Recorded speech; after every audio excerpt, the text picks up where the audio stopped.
Bayangkan sebuah dunia di mana kendaraan berjalan tanpa pengemudi, mengantar kita ke tujuan dengan aman dan efisien. Ini bukan lagi sekadar mimpi fiksi ilmiah. Teknologi kendaraan otonom, atau self-driving car, adalah kenyataan yang terus berkembang pesat, menjanjikan revolusi terbesar dalam transportasi sejak penemuan mobil itu sendiri, mengubah cara kita hidup dan bergerak.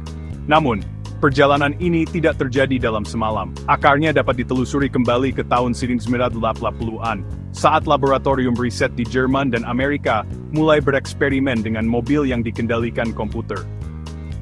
Proyek-proyek awal ini meletakkan fondasi krusial. Kemudian, pada tahun 2004, kompetisi DARPA Grand Challenge di Amerika menjadi titik balik penting, memicu gelombang inovasi dari berbagai universitas dan perusahaan teknologi besar yang berlomba untuk menjadi yang terdepan. Perlombaan menuju masa depan transportasi otonom dipimpin oleh beberapa raksasa teknologi. Google, melalui proyek Waymo, menjadi pionir modern yang telah menempuh jutaan kilometer pengujian di dunia nyata, mengumpulkan data berharga untuk menyempurnakan kecerdasan buatan mereka.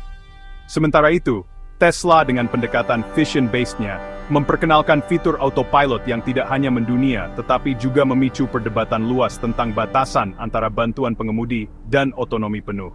Tidak ketinggalan, perusahaan seperti Uber, Baidu di Tiongkok, hingga Apple yang penuh rahasia, juga turut berlomba.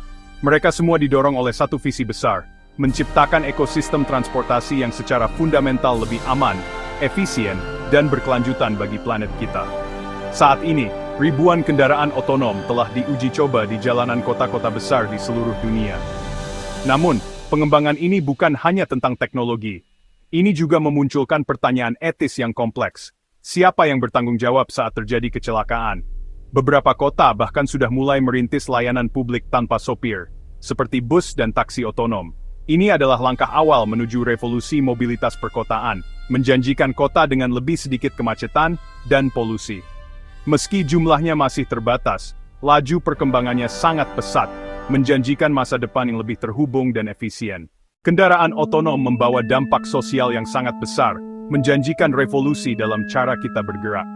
Dengan menghilangkan faktor kesalahan manusia, teknologi ini berpotensi mengurangi kecelakaan lalu lintas secara drastis.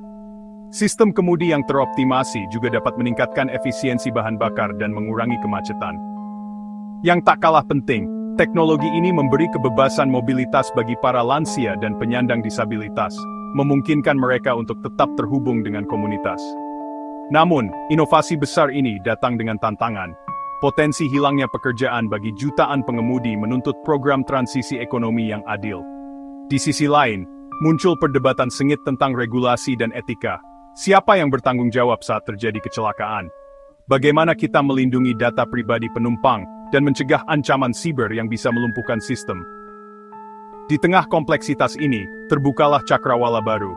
Permintaan akan ahli robotika, insinyur sensor dan spesialis AI akan meroket. Universitas dan perusahaan teknologi berkolaborasi menciptakan kurikulum yang relevan, mendalami teknologi sensor, machine learning, hingga etika AI. Visinya adalah ekosistem transportasi terintegrasi yang akan membentuk ulang kota dan cara kita hidup.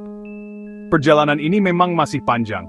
Pertanyaannya bukan lagi apakah teknologi ini akan datang, melainkan bagaimana kita secara kolektif akan membentuknya. Apakah kita siap menyambutnya dengan bijaksana?